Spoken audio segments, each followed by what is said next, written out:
Hello students, সবাইকে স্বাগতম জানাচ্ছি আজকের ক্লাসে। আজকে আমাদের ইংলিশ রাইটিং পার্ট 1 এর topic number 1, easy paragraph writing.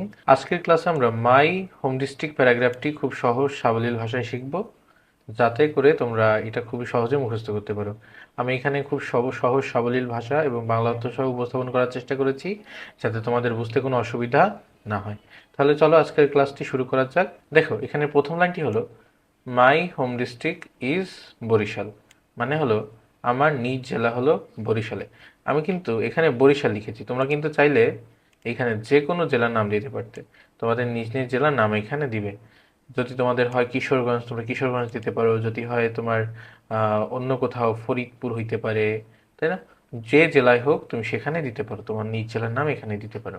লাল বক্স করে দিছে, এই অংশটাই তুমি বরিশালের জায়গায় কি দিবে, তোমার জেলার নাম দেবে। সেটা হতে পারে কিশোরগঞ্জ, সেটা হতে পারে ভোলা, তো তোমার নিজ জেলার নাম এখানে দিবে।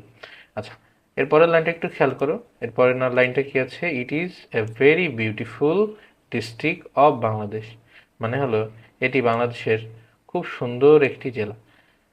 এটা কি হয়? এটা বাংলাদেশের একটি খুব সুন্দর জেলা, তাই না? দেখো নিচে কিন্তু আমি সুন্দর করে তোমাদের বোঝার সুবিধার জন্য আমি বাংলা মিনিংটা করে দিছি এখানে। দেখো, এই যে একটু যদি খেয়াল করো, আমি একটু গোল করে দিই, আমি একটু বক্স করে দিই। দেখো এখানে কিন্তু খুব সুন্দর করে তোমাদের জন্য বাংলা অর্থটা সাজিয়ে রেখেছি, তাই না? আচ্ছা, তাহলে চলো আমরা পরের লাইনগুলো দেখি। পরের লাইনটা দেখো কি আছে? The people the people of my district are very kind and friendly. অর্থ হলো আমার জেলার মানুষ খুবই দয়ালু ও বন্ধুসুলভ। ফ্রেন্ডলি মানে বন্ধুসুলভ, আর কাইন্ড মানে হলো দয়ালু। আচ্ছা, এরপরের লাইনটা দেখো।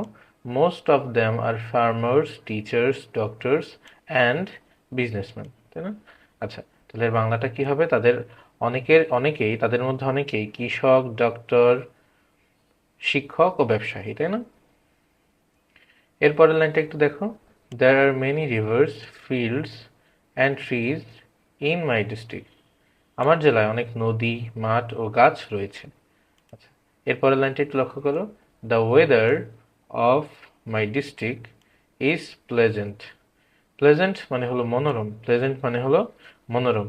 তাহলে পুরো লাইনটা যদি আমি মিনিং করি, the weather of my district is pleasant মানে আমার জেলার আবহাওয়া মনোরম।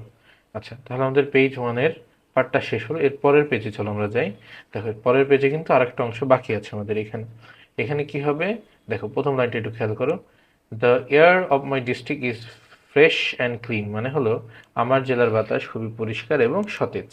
আচ্ছা দেখো তারপরে, the natural beauty the natural beauty makes everyone happy, মানে এখানকার প্রাকৃতিক সৌন্দর্য সবাইকে আনন্দ দেয়। তাদের পরের লাইনটা একটু খেয়াল করো। There are many school, colleges and a hospital in my district.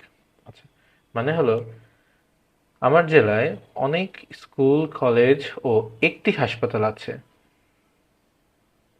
আচ্ছা, এরপর দেখো,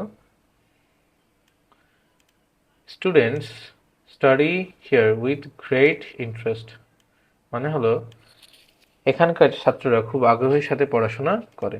এরপর লাইনটা একটু খেয়াল করো। The main foods of my district are rice, fish and vegetable, মানে হলো আমার জেলার প্রধান খাবার ভাত, মাছ ও সবজি। তারপর দেখো, many kinds of fruits grow here, মানে হলো এখানে অনেক রকম ফল জন্মে। I love my home district Barishal very much because I was born here, মানে হলো আমি আমার নিজ জেলা বরিশালকে খুব ভালোবাসি কারণ আমি এখানে জন্মগ্রহণ করেছি। I am proud of my home district, মানে হলো আমি আমার নিজ জেলা নিয়ে গর্বিত। তাহলে এখানে আমাদের প্যারাগ্রাফটা শেষ হলো। আশা করি তোমরা খুব সহজেই এটা মুখস্থ করতে পারবে, বুঝে বুঝে পড়তে পারবে, অর্থসহ পড়তে পারবে। তাহলে আশা করি তোমাদের মুখস্থ করতে কোনো অসুবিধা হবে না। তাহলে দেখো, আমি এটা বাংলা অর্থটাও কিন্তু খুব সুন্দর করে লিখে দিয়েছি। আশা করি তোমরা সবাই এটা পারবে। ভালো থেকো, দেখা হবে পরের ক্লাসে।